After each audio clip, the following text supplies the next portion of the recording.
할렐루야. 한 주간 평안하셨습니까? 하나님의 은혜가 저와 여러분에게 가득하여서 우리가 세상을 정말 빛과 소금의 역할을 잘 감당할 수 있는 저와 여러분 되길 원합니다. 사람이 만나면서 서로 사랑하고 서로를 이해하고 산다는 것은 매우 고귀한 일이고 아름다운 일입니다. 우리 옆에 있는 지체들에게 다시 한 번 더 인사합시다. 사랑합니다. 귀하십니다. 네, 우리는 주님 안에서 한 형제고 한 자매입니다. 우리의 가정을 보십시오. 사랑하는 부모님, 또 사랑하는 할머니, 할아버지, 이 모두 하나님께서 나에게 주신 귀한 선물입니다. 오늘 집에 가서 쑥스럽지만 부모님께 사랑합니다, 존경합니다, 이 한마디를 꼭 할 수 있는 저 여러분 되길 원합니다. 저도 오늘 집에 가서 전화할 겁니다. 사도 요한을 한마디로 정의하자면은 사랑의 제자, 사랑의 사도라고 할 수가 있습니다. 서양 사람들의 이름 가운데서 어떤 이름이 제일 흔하냐? 1등이 요한입니다.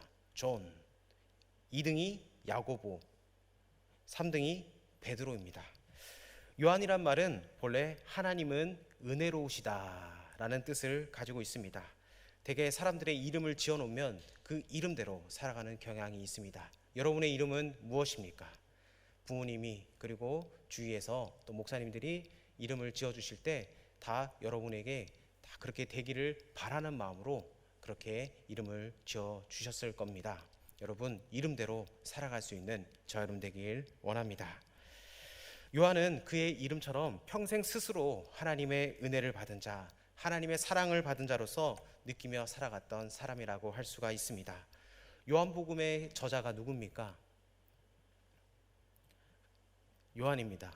요한 1서, 2서, 3서, 요한계시록 누가 지었습니까? 네, 요한입니다. 그렇다면 이 말씀은 요한이 자신의 이야기를 쓰고 있는 겁니다. 그런데 자신에 대해서 쓸 때 제자들 가운데 예수님이 요한을 특별히 사랑하셨다 이렇게 쓰면은 좀 이상하니까 자기를 간접적으로 이야기해서 예수의 제자 중 하나가 또는 곧 그가 사랑하시는 자 이렇게 표현을 했다는 겁니다. 그래서 요한이 자기를 기록할 때 어떻게 했냐? 자기는 예수의 품에 의지해서 누웠다 이렇게 표현을 합니다. 그래서 기독교 화가들이 이 요한을 이제 표현을 할 때 어떻게 했나? 예수님의 그 가슴에 기대고 있는 모습을 표현하고 있는데 이것은 바로 사도 요한의 그 모습을 빗대어서 많은 명화들이나 그리고 또 기독교 그림에 보면은 그렇게 기록되어 있습니다. 요한복음은 바로 예수님의 사랑하시던 제자 요한의 자전적 간증인 겁니다. 그래서 요한이 쓴 이 요한 1서, 2서, 3서, 특별히 오늘 읽은 요한 1서는 이런 사랑의 메시지로 가득해 있습니다. 사랑받은 자가 이제는 그 사랑을 합당하게 증거하고 있습니다. 요한은 누굽니까? 야고보와 형제이고 아버지는 수산업을 통해서 큰 사업을 했던 아버지 세베대의 아들입니다. 그는 상당히 부유한 가정에서 자랐다고 우리 지난주에 살펴봤습니다. 어떻게 이런 집안에서 자란 그가 예수님을 믿고 따르는 제자가 되었습니까? 요한복음 1장 35절로 37절에 이렇게 증거합니다. 또 이튿날 요한이 자기 제자 중 두 사람과 함께 섰다가 예수께서 거니심을 보고 말하되 보라 하나님의 어린 양이로다. 두 제자가 그의 말을 듣고 예수를 따르거늘. 아멘. 이 세례 요한이 하나님의 어린 양을 보라고 증거하는 말을 듣고 예수님을 따르던 두 제자, 즉 베드로의 형제 안드레와 사도 요한이 그 말을 들었다는 겁니다. 그러니까 사도 요한은 그분이 하나님의 어린 양 메시아라는 이 세례 요한의 설교를 듣고 예수 그리스도를 믿게 되었다는 겁니다. 사도 요한은 처음부터 예수님과 깊이 교제하고 싶었습니다. 그래서 그분과의 관계에서 깊이 들어가고 싶었습니다. 그래서 예수님을 향한 그 사모함, 그런 열망들이 있었습니다. 그런 동기로 예수님을 따라가기 시작했습니다. 예수님을 통해서 무엇을 얻으려고 따라간 것이 아니라 예수님 그분이 너무 좋아서 또 예수님을 좀 더 깊이 알고 싶어서 또 신뢰하고 싶어서 예수님을 따라간 것입니다. 즉 사랑에 끌려서 예수님을 따라갔다는 겁니다. 그 제자가 바로 오늘 사도 요한이라는 겁니다. 저와 여러분에게도 이런 도전이 있길 원합니다. 우리가 날마다 살아가면서 예수님을 더 닮고 싶고, 그리고 예수님의 나와 동행함으로 예수님을 더 알아가고 싶은 마음, 그런 열망들, 갈망들이 우리 가운데 일어나길 축복합니다. 그래서 다음 주, 다다음 주 뭘 합니까? 안 보입니까? 부흥회랍니다. 우리가 더 예수님과 가까이 하고 더 친하게 지내고 싶기 위해서, 더 기도하기 위해서 우리가 가을 부흥회를 합니다. 부흥회 주제 이름이 뭡니까? 부흥입니다. 우리의 마음속에 깊은 갈망들이, 더 열망하는 마음들이 이 부흥회를 통해서 하나님께서 우리를 만나 주시길 원합니다. 시간은 몇 시입니까? 저녁 8시입니다. 여러분 퇴근하시고 간단하게 식사하시고 교회 오십시오. 오셔서 우리가 많은 은혜를 누릴 수 있는 저와 여러분 되길 원합니다. 요한은 그의 형제 야고보와 함께 성격이 아주 급하고 열정적인 것을 우리는 지난주에 살펴봤습니다. 그래서 이 형제들의 별명이 무엇라고 우리 지난주에 배웠습니까? 보아너게, 즉 우레의 아들이라, 이렇게 우리는 지난주에 살펴봤습니다. 즉 성격이 천둥과 불벼락처럼 급했다는 겁니다. 하지만 주목할 것은 이런 제자 요한이 어떻게 예수님을 만나서 점차 변화되는 그 과정이 너무나 중요하다는 겁니다. 급하고 벼락 같은 성격, 어찌 보면 나쁜 성격이라도 할 수 있지만 이것이 잘 사용되면 뜨거운 열정과 그리고 깊은 감성 때문에 오히려 주님과의 그 깊은 사랑 속으로 들어갈 수 있다는 겁니다. 그래서 사람의 장점이 어떤 면에서는 약점이 되고, 또 어떤 약점이 또한 장점이 될 수 있다는 겁니다. 그런데 중요한 것은 하나님께서 하나님의 사람을 사용하실 때는 그런 성품 또한 하나님께서 변화시켜서 사용한다는 겁니다. 그래서 우리가 주목해야 될 것은 나의 모습도 중요하지만 내일 변화될 나의 모습이 더 중요하다는 겁니다. 우리 주님은 나의 모든 본질을 아시고 체질을 아시는 하나님이시기 때문에 하나님께서 우리를 다듬어서 하나님의 방법으로 다듬어서 하나님께서 우리를 사용해 주신다는 것을 믿고 나아갈 수 있는 저 여러분 되길 원합니다. 요한복음 13장 21절부터 23절까지 이렇게 말씀합니다. 우리 다 같이 한 목소리로 읽도록 하겠습니다. 시작. 예수께서 이 말씀을 하시고 심령이 괴로워 증언하여 이르시되 내가 진실로 진실로 너희에게 이르노니 너희 중 하나가 나를 팔리라 하시니 제자들이 서로 보며 누구에게 대하여 말씀하시는지 의심하더라. 예수의 제자 중 하나 곧 그가 사랑하는 자가 예수의 품에 의지하여 누웠는지라. 아멘. 이 말씀은 뭐냐? 누군가 당신을 팔 것이라며 예수님으로서는 아주 심각한 이야기를 하고 있는데 요한은 어떻게 합니까? 어리광을 부리면서 예수님의 품에 기대어 있습니다. 예수님의 그 깊은 사랑에 목말라 있고 또 그 사랑에 취해 있던 그 모습을 우리는 이 장면을 통해서 살펴볼 수가 있습니다. 요한은 아마도 사랑을 받으면 더 깊은 사랑을 열망하는 것처럼 예수님의 그 사랑의 교훈을 잘 간직해서 그것을 교훈으로 삼았다는 겁니다. 나중에 사도 요한이 주님이 자기에게 주신 가장 중요한 교훈으로 삼고 있는데 그 말씀이 요한복음 13장 34절로 35절에 이렇게 기록하고 있습니다. 우리 다 같이 한 목소리로 읽어보도록 하겠습니다. 시작. 새 계명을 너희에게 주노니 서로 사랑하라. 내가 너희를 사랑한 것 같이 너희도 서로 사랑하라. 너희가 서로 사랑하면 이로써 모든 사람이 너희가 내 제자인 줄 알리라. 아멘. 요한은 마침내 사랑을 강조하는 제자가 되었습니다.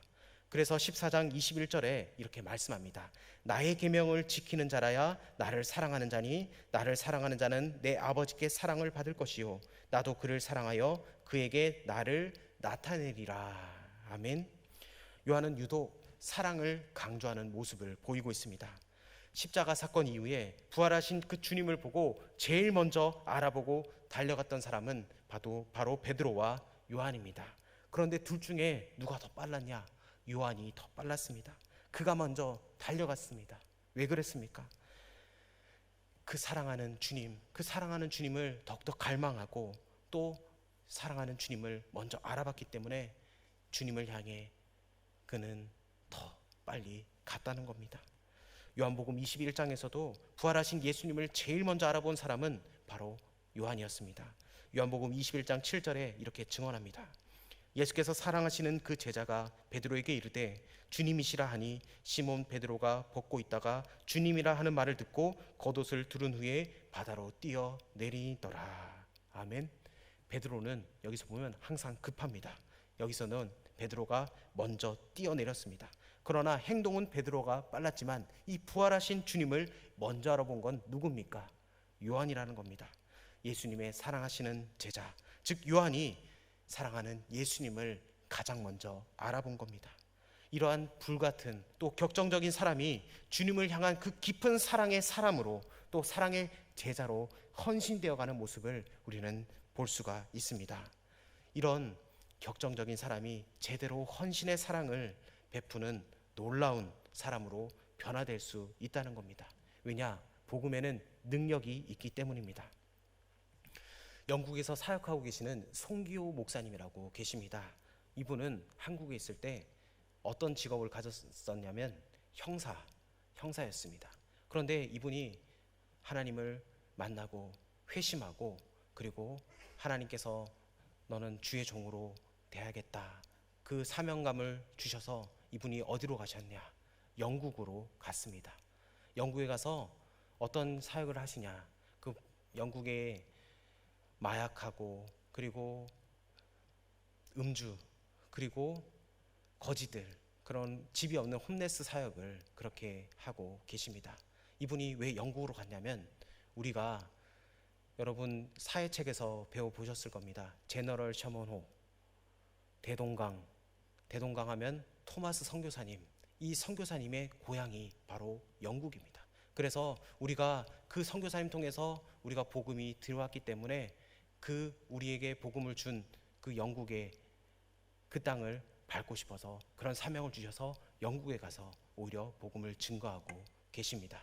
그래서 이분은 늘 항상 정장을 입고 영국에서 런던 시내에서 복음을 증거하고 계시는데, 그분이 이제 거지들 사역을 하셨습니다. 그래서 거지들에게 예수님을 믿으십시오 이렇게 말씀하면서 007 가방을 늘 들고 다닌다고 합니다. 그 007 가방에는 성경책이 있고 그리고 사형리에 같은 그런 전도지가 있는데, 그 사람들에게 다가가서 이 007 가방을 열면서 여기서 말씀을 뽑으십시오 이렇게 말씀을 또 읽어보라고 그렇게 얘기를 한답니다. 그러면 그 영국의 거지분들이 어떤 반응이냐면, 누구도 자기를 알아주지 않고 환대하지 않는데, 이 선교사님이 일본인같이 생긴 점잖은 신사가 정장을 입고 자기에게 이렇게 존대를 해주니까 그분이 거기에서 감명을 받는 겁니다. 그래서 그 말씀을 꼭 읽어보라고 합니다. 그래서 요한복음 3장 16절, 하나님이 세상을 이처럼 사랑하셨으니, 그 말씀을 읽으면서 이분은, 목사님은 기도한다고 합니다. 하나님, 이 심령을 변화시켜 주십시오 그렇게 간절히 기도한답니다. 그러면은 거기에 거지분들이 반응이 어떠냐?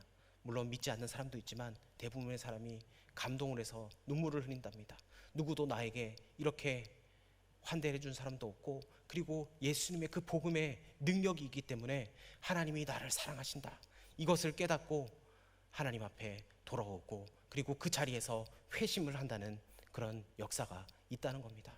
그래서 여러분 유튜브에 폴송, 송기호 목사님 치면은 그에 대한 영상들이 나옵니다. 그분이 얼마 전에도 한국에 오셔가지고 그 서울역에서도 계속 매일매일 전도하는데 많은 역사들이 일어났습니다. 여러분, 복음에는 능력이 있습니다. 할렐루야. 우리도 늘 항상 이 복음의 능력을 없다고 생각하지 마시고 복음의 능력이 있음을 여러분 선포하면서 여러분의 캠퍼스와 여러분의 직장에서 이 복음의 능력을 증거할 수 있는 하나님의 귀한 백성 되길 축복합니다. 이것이 바로 복음의 능력이 있기 때문입니다. 복음이 사람을 변화시킵니다.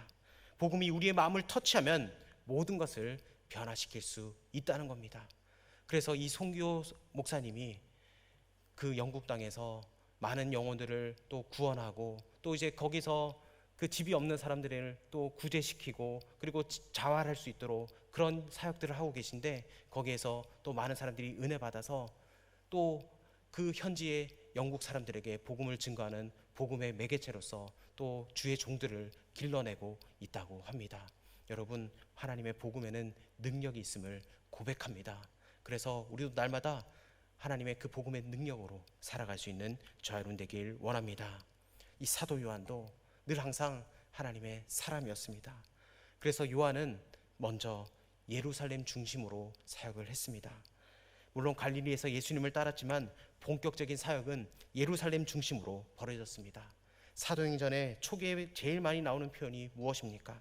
베드로와 요한입니다. 베드로도 3,000명을 부흥시키고 하였지만 이 베드로와 요한은 늘 항상 같이 세트로 다녔다는 겁니다. 그래서 성전 미문에 앉은 그 앉은뱅이를 내게 은과 금은 없을지라도 나사렛 예수 그리스도를 명하노니 일어나 걸으라 했을 때 여러분 그 사람이 일어났다는 것을 여러분 기억하십시오. 복음에는 능력이 있습니다. 예수 그리스도의 그 이름에는 능력이 있음을 여러분 선포하며 나아가는 저와 여러분 되길 원합니다. 그리고 이 예루살렘을 이어서 에베소로 이어갑니다. 두 번째 사역의 스테이지에서 요한의 사역이 바로 에베소로 옮겨진다는 겁니다. 이 에베소라는 지역은 오늘날로 말하면 터키 지역입니다.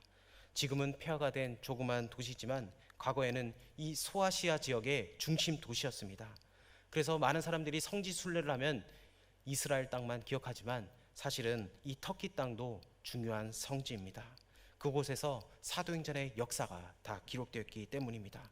이 에베소에 가면 지금도 예수님의 어머니인 그 마리아가 살던 집이 보존되어 있다고 합니다. 아마도 요한이 예수님의 그 어머니를 모시고 에베소에서 살았던 것입니다. 예수님이 마지막 십자가의 고난의 절정에서 7가지 말씀을 하실 때 그 중 하나가 무엇입니까? 요한에게 부탁을 합니다. 보라, 내 어머니입니다. 내 어머니를 모셔주십시오. 이렇게 부탁을 했습니다. 육신의 어머님 마리아를 요한에게 부탁하셨습니다. 왜 그랬습니까? 요한이 장수할 것을 아셨기 때문입니다. 왜냐? 예수님은 하나님이시니까 그것을 아시는 분입니다. 실제로 요한은 예수님의 제자 중에서 가장 오래 살았습니다. 또 한 가지 이유가 있는데 바로 사랑이 많기 때문에 어머니를 잘 돌봐 주실 거라고 생각했기 때문입니다. 그래서 요한은 그 예수님의 어머니를 자신의 어머니처럼 평생을 모시고 살았습니다. 그래서 어머니 마리아를 모시면서 에베소에서 전도 사역을 계속했습니다. 이렇게 에베소에서 사역을 하다가 요한은 세 번째 장소인 반모섬으로 기항을 하게 됩니다. 이 반모섬 유배 시대가 열린 겁니다. 거기에서 무엇을 썼습니까? 요한계시록을 썼습니다. 요한계시록 1장 9절은 이렇게 말씀합니다. 나 요한은 너희 형제요 예수의 환난과 나라와 참음에 동참하는 자라. 하나님의 말씀과 예수를 증언하였으므로 말미암아 반모라 하는 섬에 있었더니. 아멘. 지금도 에베소는 항구 도시인데 에베소에서 조금 떨어진 곳에 쿠사다라는 항구가 있습니다. 그래서 순례객들은 그곳에서 배를 타고 에베소로 이동하는데 에베소의 이 반모섬으로 이동을 합니다. 이 반모는 현재 그리스에 속해 있고 에베소는 이 터키에 속해 있어서 나라가 다르지만 과거에는 한 지역에서 활동했고 두 곳이 서로 멀지 않은 위치에 있습니다. 이 반모섬에는 지금도 사도 요한이 기도했던 곳을 기념하는 교회와 수도원이 있다고 합니다. 그곳에서 귀향살이를 한 겁니다. 당시 로마는 도미티아누스 황제 시대였습니다. 이분도 예수 믿는 사람들을 핍박해서 많은 사람들을 죽음으로 몰아냈습니다. 그렇게 귀향살이를 하던 요한은 이 도미티아누스 황제 다음인 트라이안이라는 이 새로운 황제가 등극하면서 자유를 얻게 되어서 이 자유를 얻은 요한은 다시 에베소로 돌아오게 됩니다. 전승에 의하면 요한은 이 에베소에서 전도를 하다가 붙잡혀서 독사굴에 던져지기도 했다고 합니다. 하지만 하나님의 기적적인 은혜로 살았습니다. 또한 끓는 물에 던져졌지만 하나님의 기적으로 다시 보호를 받았습니다. 말년에는 핍박을 너무 많이 받아서 몸이 상해서 들것에 뉘어져 제자들에게 모셔졌다는 그런 이야기가 있습니다. 그래서 주일날이면 간신히 버티고 앉아서 매주 같은 주제로 설교를 했답니다. 그 설교 주제는 여러분 서로 사랑하십시오. 이 설교를 했답니다. 그래서 제자들이 요한 좀 다른 설교 좀 해주십시오 이랬더니 오늘 말씀도 하나님이 다른 사람을 서로 사랑하십시오 이렇게 말씀을 증거했다고 합니다. 그만큼 요한에 있어서 그 사랑은 매우 중요한 주제였습니다. 그렇게 설교하던 요한은 그곳에서 하나님의 부르심을 받아 하나님께로 갔습니다. 예수님의 12제자 가운데 자연스럽게 죽은 사람은 딱 한 명, 이 사도 요한밖에 없습니다. 그는 자연히 죽었지만 영광스러운 또 하나의 살아있는 순교자라 할 수가 있습니다. 사랑을 외치다가 사랑 가운데서 죽어간 사도, 그의 이름은 바로 요한입니다. 굉장히 장수했는데 90대까지 살았습니다. 이러한 요한을 통해서 받을 수 있는 교훈 중 하나는 바로 목숨이 아깝거든 사랑하라 라는 겁니다. 그는 한평생 사랑으로 많은 사람들을 섬겼습니다. 그래서 많은 교훈들을 남겼습니다. 사도 요한은 주님의 많은 말씀을 전했지만 가장 위대한 말씀, 그가 남긴 유명한 성경은 두 가지가 있는데 그 중 하나가 요한복음 3장 16절입니다. 우리 다 같이 한 번 더 읽어보도록 하겠습니다. 시작. 하나님이 세상을 이처럼 사랑하사 독생자를 주셨으니 이는 그를 믿는 자마다 멸망하지 않고 영생을 얻게 하려 하심이라. 아멘. 우리가 이 말씀은 누구나 다 잘 압니다. 그런데 요한 1서 3장 16절도 매우 중요한 말씀인데 우리 다 같이 한 번 더 읽어보도록 하겠습니다. 시작. 그가 우리를 위하여 목숨을 버리셨으니 우리가 이로써 사랑을 알고 우리도 형제들을 위하여 목숨을 버리는 것이 마땅하니라. 아멘. 그가 우리를 위하여 목숨을 버리셨으니 우리가 이로써 사랑을 알고 우리의 형제들을 위하여 목숨을 버리는 것이 마땅하다고 그렇게 말씀합니다. 우리가 구원받고 영생을 얻었다면 우리는 어떻게 해야 되겠습니까? 우리가 이 받은 사랑을 이웃들에게 나눠줄 수 있어야 한다는 겁니다. 사랑 속에 살며 받은 이 사랑을 우리는 이웃들에게 남겨야 한다는 겁니다. 이러한 삶으로 하나님의 부르심을 받았던 사도 요한을 우리가 깊이 묵상하며 살아가야 합니다. 그래서 우리도 주님께로부터 은혜 받은 사람입니다. 사랑받은 사람입니다. 그렇다면 우리도 이 받은 사랑을 이웃들에게, 직장에서, 캠퍼스에서 그 받은 사랑을 나눠줄 수 있어야 한다는 겁니다. 여러분, 우리의 직장 생활 쉽습니까? 쉽지 않습니다. 날마다 욱하는 마음들이 어디까지 올라옵니까? 코끝까지 올라갑니까? 그러면 예수 피로 다시 주여 주여. 왜냐? 우리가 사랑받은 사람이기 때문에 우리가 더 예수님을 의지하고 예수 피를 의지하며 우리가 우리의 성품을, 옛사람을 죽이고 우리가 거룩한 그 하나님의 성품을 나타낼 수 있는 거룩한 리더들 되길 원합니다. 그래서 우리가 사랑을 받은 사람이라면 그 받은 사랑을 다시 이웃들에게 베풀면서 예수님의 그 사랑으로, 사도 요한이 그렇게 예수님의 사랑으로 바뀐 것처럼 우리도 예수님의 사랑으로 우리의 성품이 바뀌고 우리의 삶이 바뀌어서 하나님께 더 큰 영광 올려드릴 수 있는 저 여러분 되길 축복합니다. 우리 그런 마음으로 우리 결단의 찬양을 부르며 나아가길 원합니다.